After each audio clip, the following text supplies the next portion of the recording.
Hechos capítulo 25. Hechos capítulo 25.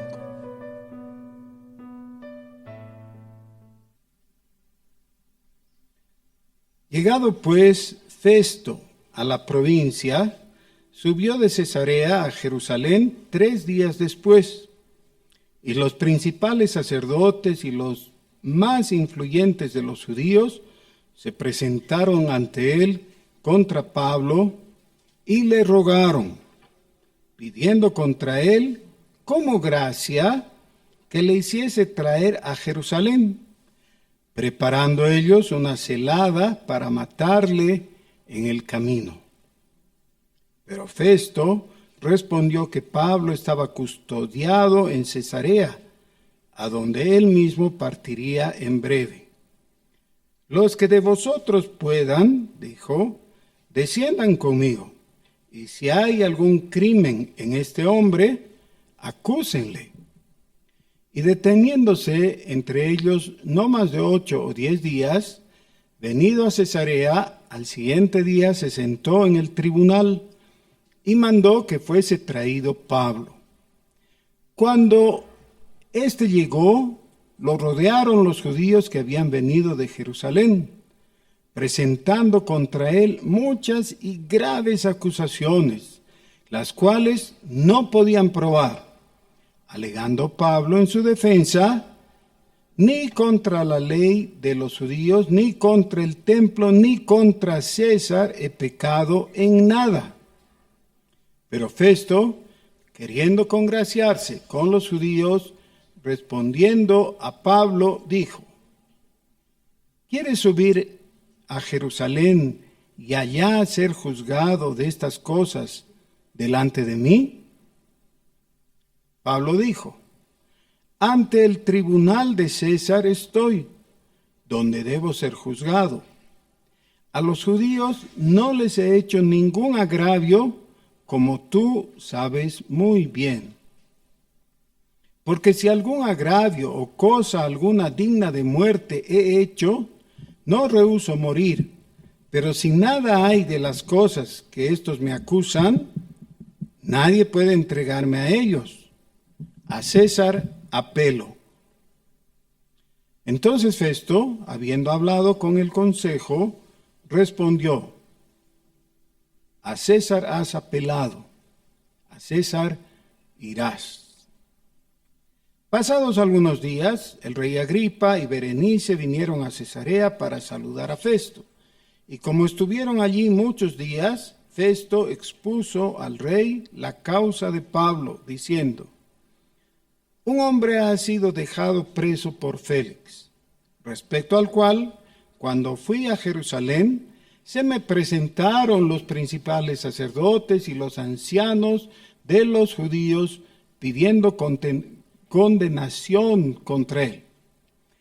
A estos respondí que no es costumbre de los romanos entregar a alguno a la muerte antes que el acusado tenga delante a sus acusadores y pueda defenderse de la acusación. Así que, habiendo venido ellos juntos acá, sin ninguna dilación, al día siguiente, sentado en el tribunal, mandé traer al hombre. Y estando presentes los acusadores, ningún cargo presentaron de los que yo sospechaba, sino que tenían contra él ciertas cuestiones acerca de su religión y de un cierto Jesús, ya muerto, el que Pablo afirmaba estar vivo. Yo, dudando en cuestión semejante, le pregunté si quería ir a Jerusalén y allá ser juzgado de estas cosas. Mas como Pablo apeló para que se le reservase para el conocimiento de Augusto, mandé que le custodiasen hasta que le enviara yo a César. Entonces Agripa dijo a Festo: yo también quisiera oír a ese hombre. Y él le dijo: mañana le oirás. Al otro día, viniendo Agripa y Berenice con mucha pompa y entrando en la audiencia con los tribunos y principales hombres de la ciudad, por mandato de Festo, fue traído Pablo. Entonces Festo dijo: Rey Agripa y todos los varones que estáis aquí juntos con nosotros, aquí tenéis a este hombre, respecto del cual toda la multitud de los judíos me ha demandado en Jerusalén, y aquí dando voces que no debe vivir más. Pero yo, hallando que ninguna cosa digna de muerte ha hecho, y como él mismo apeló a Augusto, he determinado enviarle a él. Como no tengo cosa cierta que escribir a mi Señor, le he traído ante vosotros, y mayormente ante ti, oh Rey Agripa, para que después de examinarle tenga yo que escribir. Porque me parece fuera de razón enviar un preso y no informar de los cargos que haya en su contra. Oremos. Nuestro Señor, Dios nuestro, Padre Santo, te rogamos que, igual que con los discípulos en el camino a Emaús, las Escrituras se nos abran por tu poder y por tu gracia, y que tu luz llegue a nuestros corazones. Señor, te rogamos que esto que hemos leído ahora sea bien interpretado y bien aplicado por Jesús. Amén.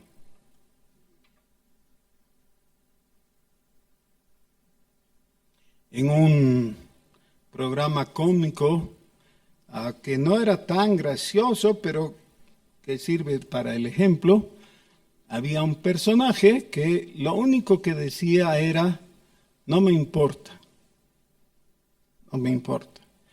Claro, se producía el chiste cuando el interlocutor hablaba ciertas cosas, ¿no?, que podían parecer trascendentes o no, pero él repetía: no me importa, y nada más. Parece ser que en la sociedad moderna hay esa actitud también. Hay una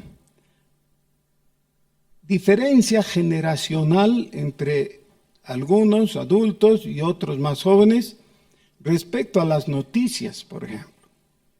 Cuando yo era jovencito, de colegio, no podía entender el afán que tenía mi papá de oír el informativo en la radio. Estaba muy atento, quería estar enterado. A mí me parecía tan tonto, ¿no?, de invertir tiempo oyendo cosas que a uno no le importan. Bueno, porque el punto de vista de los más jóvenes suele ser diferente al de los adultos. No es esto igual en todos los casos. Hay algunos que sí les importa, pero no importa, el ejemplo sirve. Una preguntita que tú tendrías que responderte a ti mismo. ¿Qué te importa? Las mujeres se quejan, tampoco todas, ¿no?, pero algunas, de que sus maridos lo primero que hacen es oír el informativo deportivo. Eso es. Y ellas dicen: pero ¿a quién le importa? Bueno, a su marido le importa. O al revés, a veces los hombres se quejan de que las mujeres tienen demasiado interés en las noticias de la moda. Y dicen: ¿a quién le importa? Bueno, a tu esposa le importa, o a tu hija. A veces, otra vez digo, no es homogéneo. Pero resulta que a todos nos llama la atención algo, como por ejemplo el asunto de la guerra en Ucrania. ¿Se acuerdan cuando se desató la guerra? Todos estaban pendientes. Si ahora alguien recibe alguna noticia en el celular, digamos, las últimas noticias de Ucrania, ¿quiénes ven? Quizás algunos. pero a la mayoría ya no le importa. Las cosas van cambiando en ese sentido. Otra vez, ¿qué es lo que te importa a ti? Bueno, resulta que para personas importantes, socialmente hablando, como los gobernadores romanos y los reyes, gente de ese nivel, de top, había algo sin mayor importancia que venían y de lo cual hablaban los dirigentes judíos. Querían acusar a un hombre y lo hacían con vehemencia. Decían, este hombre no merece vivir. Así de grave era la cosa. Que muera. Así, bueno, ¿y por qué? Y empezaba una explicación que para los romanos no tenía sentido. ¿Qué hizo?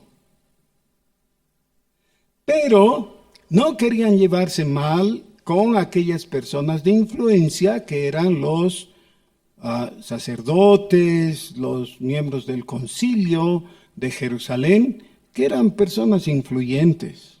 Ellos querían mantener tranquila la cosa, pero no querían llegar al fondo de la cuestión. Ya hemos visto que esto sucedió anteriormente en varias instancias, en 3 por lo menos, y el último gobernador le dejó como encargo a este nuevo gobernador, Félix, le dijo, hay este preso, ya yo lo hubiera soltado, pero no quiero enemistarme con los judíos. Y ese era todo el motivo. Ahora, ¿no es verdad que durante la lectura algunos de nosotros hemos dicho, sí, pero Lucas, a ver, ¿qué nos cuentas tanto detallito y cosas que si fueron, que vinieron, que hablaron, que ¿a quién le importa? Ni siquiera a nosotros, los cristianos en esta época, no nos importa mucho. Me voy a arriesgar y les voy a preguntar, por favor, ¿a quién de ustedes personalmente le importa? Por ejemplo, que han dicho, al salir de aquí voy a ir a seguir leyendo en qué desemboca todo este enredo y de verdad quieren saber. A ver, ¿quién? Por favor, levanten la mano. A nadie.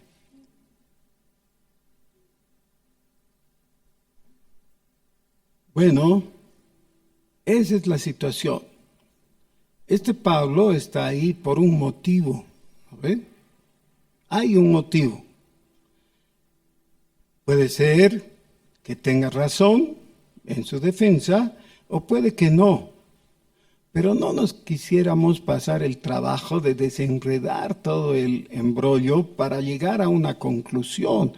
En realidad nos gustaría que diga, bueno, y lo dejaron libre, o lo mataron, ya listo, ¿no? Pero el por qué no nos importa. Pero Lucas, inspirado por el Espíritu Santo, al escribir el libro de los Hechos, quiso dedicar no uno, sino varios capítulos a contarnos todo el proceso que siguió, la detención, encarcelamiento, juicio y demás de Pablo, aunque ni siquiera terminó aquí en este pasaje, todavía va a seguir. ¿Por qué? ¿Por qué Dios tenía interés, inspirado por su Espíritu, para que Lucas nos lo contara? ¿Por qué? Miren, esta es la razón. Para todos nosotros es muy importante saber si hemos llegado a ese nivel de los cimientos o a acabar hasta el nivel en que ya podemos poner los cimientos. Si los cimientos están puestos demasiado altos, es decir, muy cerca a la superficie, no van a servir, ¿no es cierto? Tienen que tener profundidad.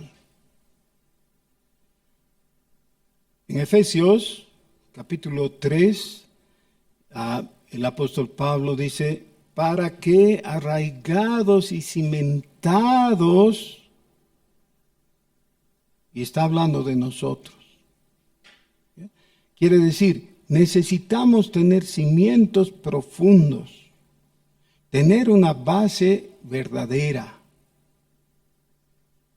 Estás caminando por la calle y alguien que te encuentra te pregunta, oye, ¿dice que eres cristiano? Y dices, sí. Pero, ¿por qué? O sea, eso ya está pasado de moda. ¿Qué hay en tu cabeza? ¿Qué querías lograr?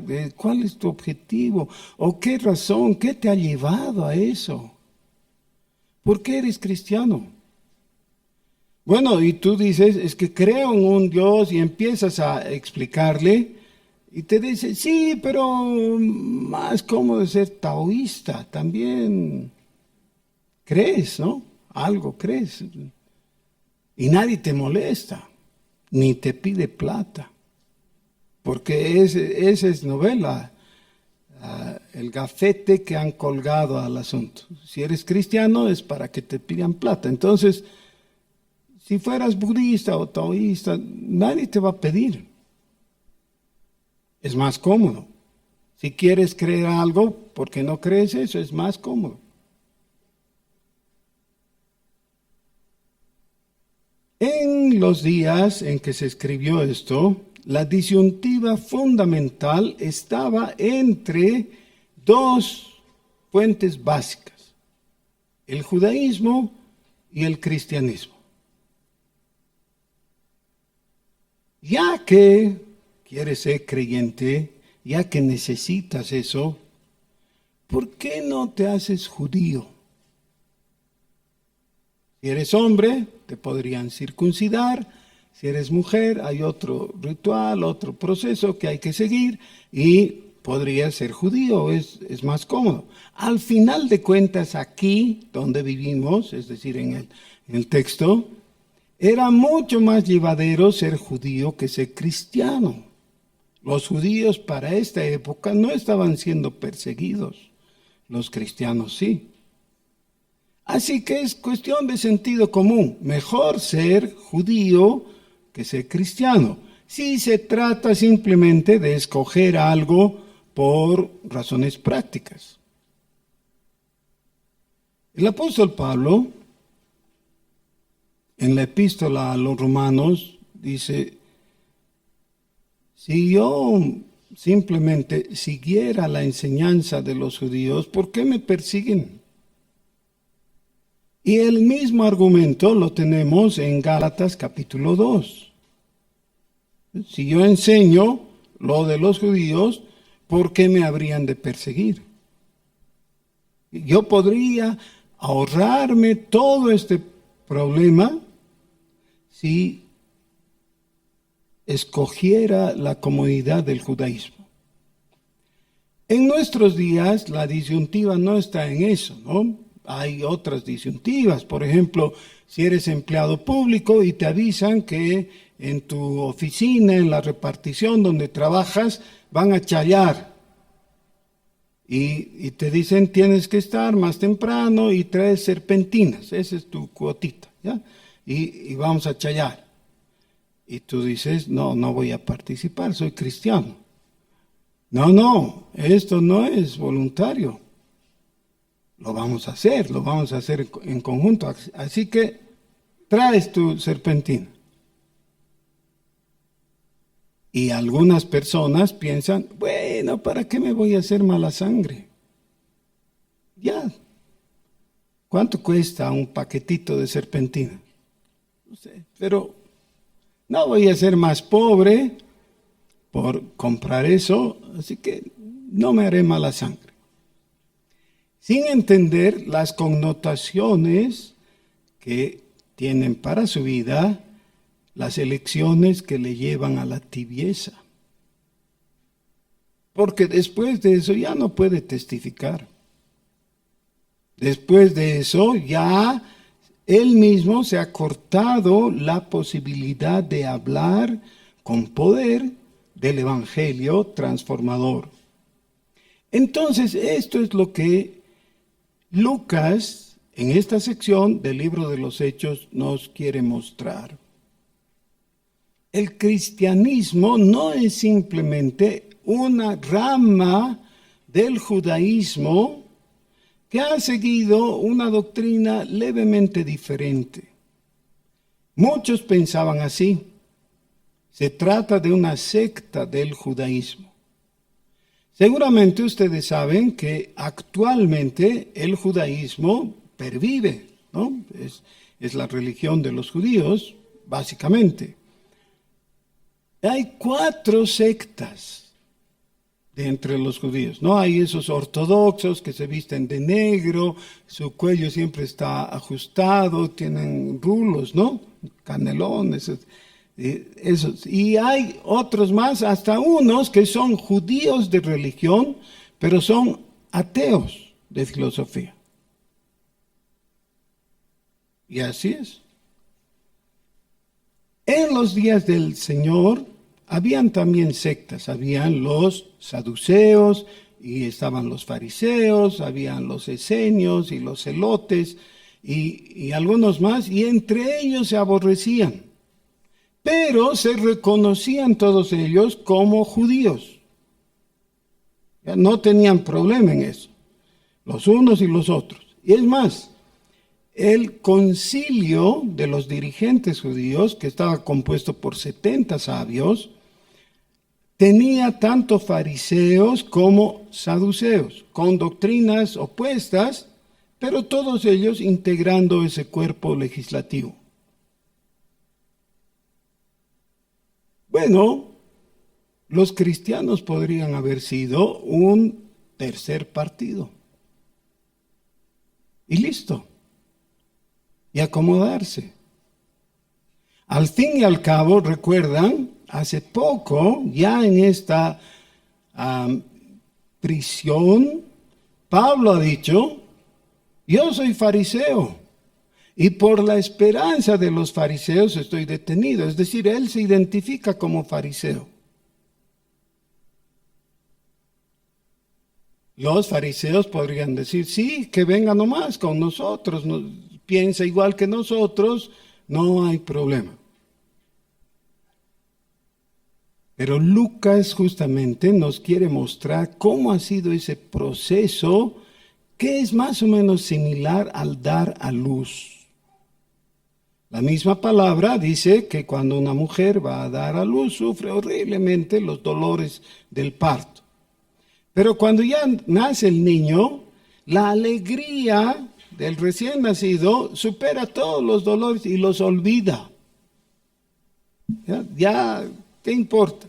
Ya hay una nueva vida y está feliz. Bueno, eso es lo que pasó con el cristianismo. El cristianismo parecía simplemente ser una secta más del judaísmo. Y si se hubiera quedado así, como que momentáneamente los mismos apóstoles parecen haber entendido de esa manera. Recuerden, después de la ascensión de Jesús, los apóstoles seguían yendo al templo de los judíos. Así que fácilmente hubiera ocurrido esto.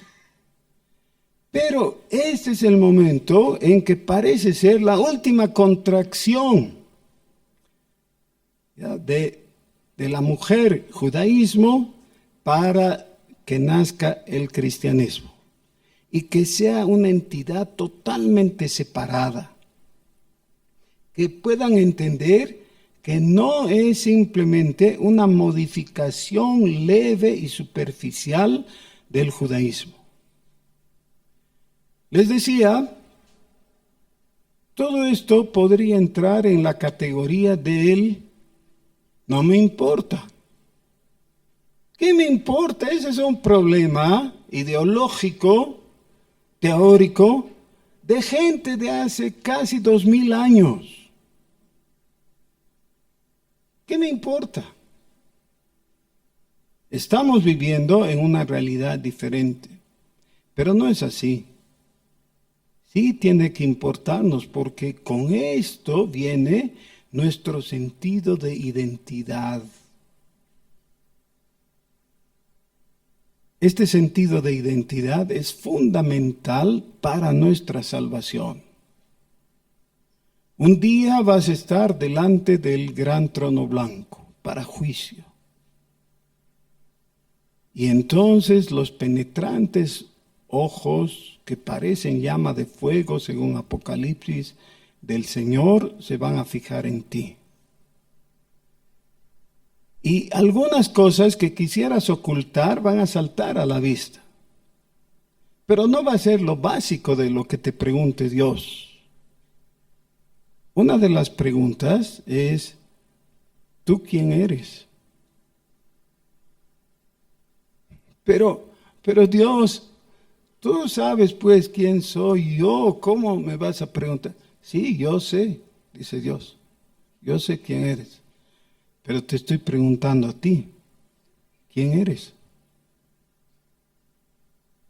Y saben, en ese momento, muchos que creían saber quiénes eran, se van a dar cuenta que no saben.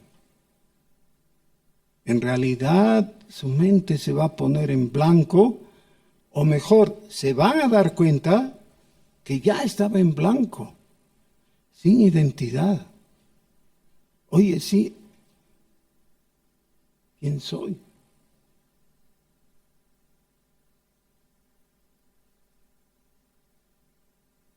El motivo por el que se ha escrito el Nuevo Testamento es justamente este.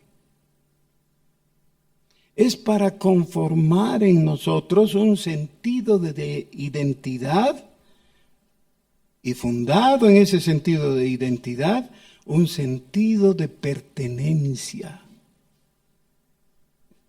Esa pertenencia que tiene el hijo cuando ve a su papá o a su mamá. Y no tiene inconveniente. ¿Qué le dice? Le dice papá. ¿No fue eso lo que nos enseñó el Señor Jesús en el Padre Nuestro? ¿Cómo tenemos que referirnos a Dios? Padre Nuestro. Ahora dirán, pero ¿eso qué tiene de extraño? Cualquiera puede. No, solo los cristianos. A ver, encuentren en el Antiguo Testamento una oración de un judío que le diga Padre Nuestro. No hay. El judaísmo no tenía eso. Y los musulmanes, si tú hablas con un musulmán y le dices, ¿cómo te diriges a tu Dios, Alá? ¿Le puedes decir Padre? ¿Cómo pues? Te va a decir, ¿estás loco? Claro que no. Y para un budista simplemente no tendría sentido de ninguna clase hablar con quién en primer lugar. No es alguien personal. Y así sucesivamente. ¿Ya? Ahora, un animista, Aymara, te diría, no es padre, es madre, Pachamama. Porque cada uno tiene sus aves. Lo que quiero mostrar es que el cristianismo es único. Y en el cristianismo lo que tiene sentido es que de verdad seas cristiano. Y que ese sentido de identidad realmente tenga base. Esa base es la roca eterna, que ya en el Antiguo Testamento estaba anunciada y en el Nuevo Testamento está reconocida. Esa roca eterna es Jesucristo. Sobre Jesucristo es fundada nuestra fe. Y dice el apóstol Pedro en su primera epístola que todos nosotros, cada uno de nosotros, somos como piedras vivas edificadas sobre el mismo fundamento. La roca que es Jesucristo. Entonces, ¿cómo se llega a eso? Por eso nos cuenta Lucas con tanto detalle cómo surgió, cómo se llegó a esa conclusión. Para Pablo hubiera sido muy fácil en determinado momento pedir que alguno de sus conocidos del Sanedrín lo visite y les diga, ¿sabes qué? Me equivoqué. No se hagan mala sangre. Yo soy judío, soy fariseo. Seamos amiguitos. Ya, me desdigo de todo lo que les moleste. Vamos adelante. ¿Qué tal? Es posible que le hubieran aceptado. Pero él tenía en claro que el testimonio de Jesucristo, que fue inaceptable en los días del Salvador para los judíos, seguía siendo inaceptable para los líderes judíos. ¿Han notado? Ya ha pasado tiempo, han pasado años.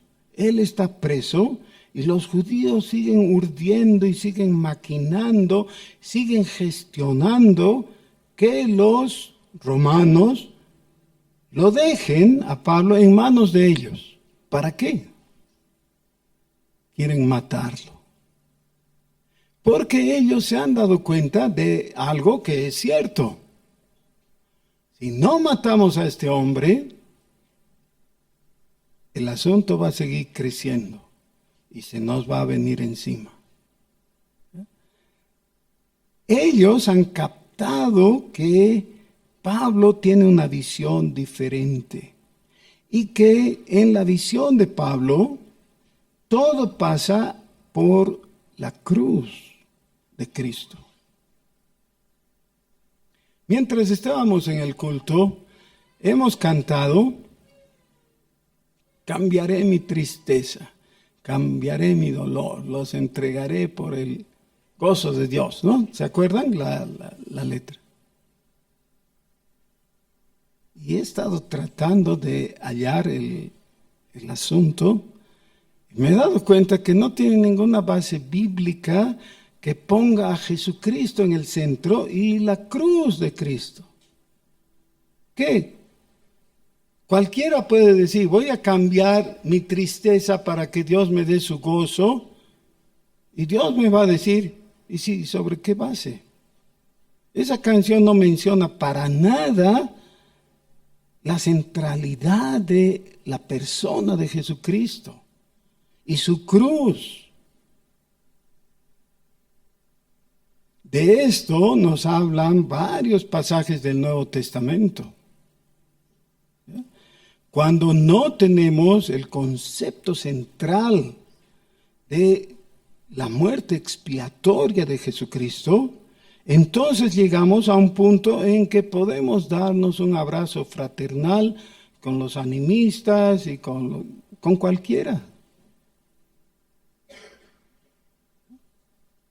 Porque Cristo es el motivo de escándalo, así le llama Pablo, para los judíos y tropiezo para los gentiles.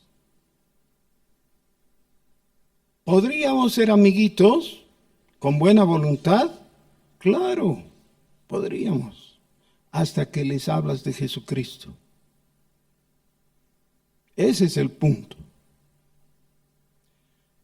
Fíjense ustedes, en todo quehacer de la vida, nosotros vamos conociendo a personas. Algunas de esas personas son buena gente, nos caen bien. Y tú les caes bien a ellos también. Hasta el momento en que mencionas a Jesucristo y su demanda. Su demanda es insoportable. Dice, el que no está convencido, dispuesto a tomar su cruz y seguirme, no es digno de mí. Y entonces la reacción natural es decir, a ver Jesús, un ratito, no seas recalcitrante, ¿cómo? Qué exagerado, que para tener que seguirte tenemos que tomar la cruz. No pues, seamos más civilizados, más razonables. El Señor no ha cambiado ni un milímetro desde que estaba caminando por este mundo. Él sigue anunciando lo mismo. Todavía está llamando a la gente a seguirle, pero sobre las mismas condiciones que Él ha planteado, que son de absoluto. No puedes ser cristiano casi todo el tiempo. Solo en alacitas te vuelves devoto del equeco. Entonces, en realidad no eres cristiano. Eres cristiano cuando Jesucristo ocupa el lugar central y por tanto único. En la visión de Isaías, que hemos mencionado tantas veces, pero es tan pertinente, dice el profeta que recibió una visión, a quien vio, y se puede demostrar esto en forma absoluta, fue a Jesucristo. Él dice, vieron mis ojos al Adón Adonai, es el Señor de señores, que estaba en el trono. Su gloria, y va describiendo, ¿no? Y dice, y sus faldas llenaban todo el templo. ¿Qué causaba eso? Nadie más podía estar de pie en el templo. Él lo llena todo. ¿Sabes cuál es el templo? Es tu corazón. Si Jesús está ahí, sus faldas llenan todo. ¿Quién se atreve a caminar sobre las faldas de su manto? No hay lugar. Pero ¿y la Virgencita? Bueno, tienes que aclarar tu mente. ¿Y San Antonio? O San Fulanito, el que sea. ¿Y la Achachila? No. Si tu corazón es el templo de Jesucristo, entonces es solo de Jesucristo. ¿Y eso te va a traer problemas? Sí. Sin número. Pero Dios no negocia. Él impone sus condiciones porque Él es el que establece el pacto y Él dice cómo va a ser la relación. ¿Va a ser como Él dice o no va a ser? Así ha nacido el verdadero cristianismo. Y por eso es que nos cuenta cómo es que Pablo no podía decirle a Félix o a cualquiera de los gobernantes, de sus carceleros, decirles, mira que hay $20 o $20,000, lo que fuera. ¿Ya? Déjame salir. No, él estaba preso, pero se define a sí mismo como preso del Señor. Es decir, es por la causa de Cristo. No podía fugarse. Tenía que ser declarado justo, inocente. Dice, yo quisiera oír a este hombre. Esas son las palabras del rey Agripa. Y luego ah, lo vuelven a llamar a Pablo para que él explique su punto de vista. Para poder, como pretexto usan eso, escribir cuál es la causa por la que está ahí. Tal vez alguien diga, bueno, pero es que, ¿quién puede ser como Pablo? Sí, pero ¿saben qué? Pablo no era infalible.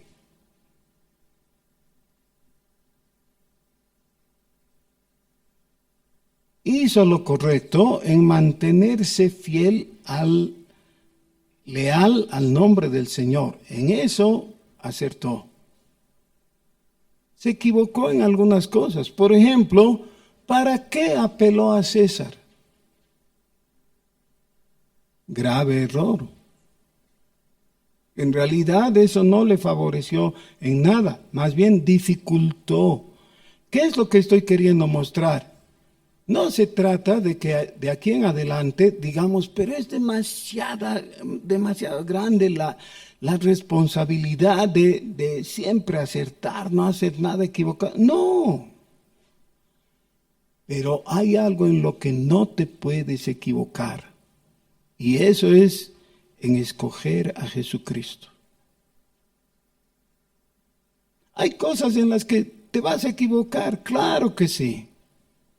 ¿Y vas a tener consecuencias? Por supuesto. Ya, se arregla, pasa. Pero en esto no te equivoques. Tienes que mirar a Jesucristo y creerle y seguirle.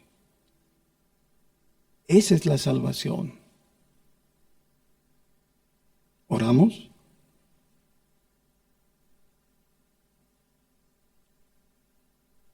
Oh Señor nuestro, todos nosotros hemos sido tocados por tu Espíritu con poder para mirar a Jesucristo con fe. Danos la vida, Señor. Despierta nuestros espíritus y haz que ejerzamos esa fe que tú nos has regalado y que creamos y que perseveremos en la fe de Jesucristo para salvación. Señor, que nos demos cuenta de la gloria del Evangelio que nos ha sido confiada y que con este Evangelio maravilloso de la salvación gratuita que hay en Cristo, alcancemos a los perdidos para gloria de tu nombre. Por Jesús. Amén.